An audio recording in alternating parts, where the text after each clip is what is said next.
Bienvenue à toutes et à tous à cette nouvelle séance de Découvrir le cinéma. Aujourd'hui, nous vous proposons de découvrir Freaks Out de Gabriele Mainetti, un film de super-héros italien. Pour décrire ce film en tout premier, j'ai abordé sa nationalité. Et à ce propos, je vais donc commencer par une question que vous vous posez peut-être aussi. Qu'est-ce qui détermine la nationalité d'un film? Quand je dis par exemple que Freaks Out est un film italien, est-ce que cela veut simplement dire que son action se passe dans ce pays, qu'il est tourné en Italie, que son réalisateur est italien, que les dialogues sont en italien? En fait, c'est plus terre à terre que ça, c'est une notion juridique. La nationalité d'un film est en fait déterminée par les pays où sont implantées les sociétés qui produisent le film. Dans le cadre de Freaks Out, par exemple, pour être tout à fait précis, le film est belgo-italien, puisqu'il est coproduit par une société de production belge, Gapbusters, et 3 sociétés de production italiennes, Goonfilm, la propre société de production du réalisateur, Gabriele Mainetti, Rai Cinema, l'émanation du groupe de télévision public italien, et Lucky Red, une autre société de production italienne. Des films italiens contemporains,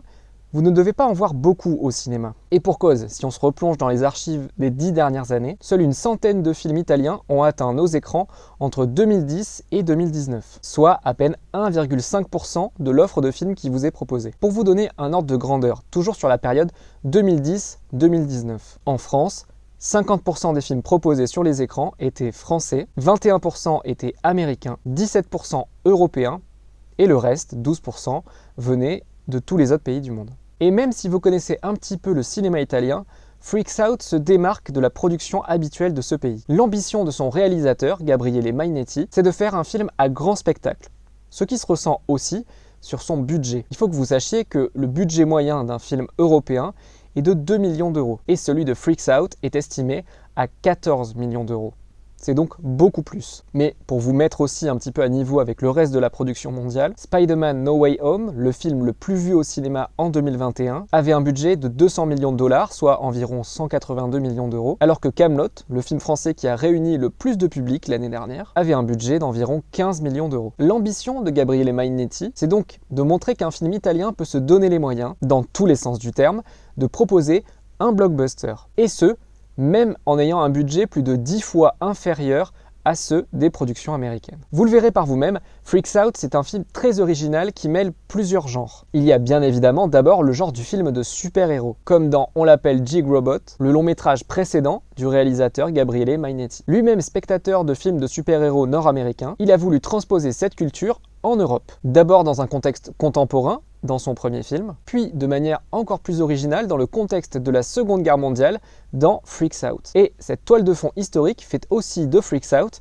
un film de guerre. Vous allez en effet être plongé en 1943 à Rome en suivant 4 personnages principaux. Il y a Matilde, la fille électrique, Fulvio, l'homme couvert de poils, Sensio, l'homme qui maîtrise les insectes, et Mario, l'homme magnétique. Ces 4 personnages, ce sont des freaks, un nom commun que l'on retrouve dans le titre du film, qui pourrait se traduire en français par monstre de foire. C'est un mot qui, au départ, disons-le, est assez péjoratif, qui désigne des personnes ayant des difformités, et qui sont exposées comme des animaux dans des foires ou des cirques, exactement comme c'est le cas dans Freaks Out. Plus précisément, ça c'est la situation initiale des personnages, qui vont peu à peu prouver qu'ils ne sont pas seulement des attractions, mais avant tout des êtres humains qui peuvent changer le cours de l'histoire. Freaks Out, c'est aussi un film qui joue sur la notion de temporalité, au travers du personnage de Franz, le freak allemand, qui a la capacité de voir et d'entendre le futur. Justement, tendez l'oreille, vous reconnaîtrez peut-être d'ailleurs certains morceaux qu'il joue au piano et qui ne datent absolument pas de 1943. Enfin, vous trouverez peut-être dans Freaks Out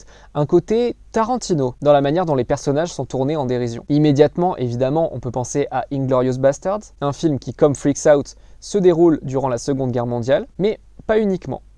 Vous verrez, je trouve qu'il y a une vraie connexion entre ce film et la filmographie de Quentin Tarantino. Sans plus attendre, je vous laisse découvrir Freaks Out. Je vous souhaite une très bonne séance à toutes et à tous et je vous dis à très bientôt pour une nouvelle découverte de cinéma.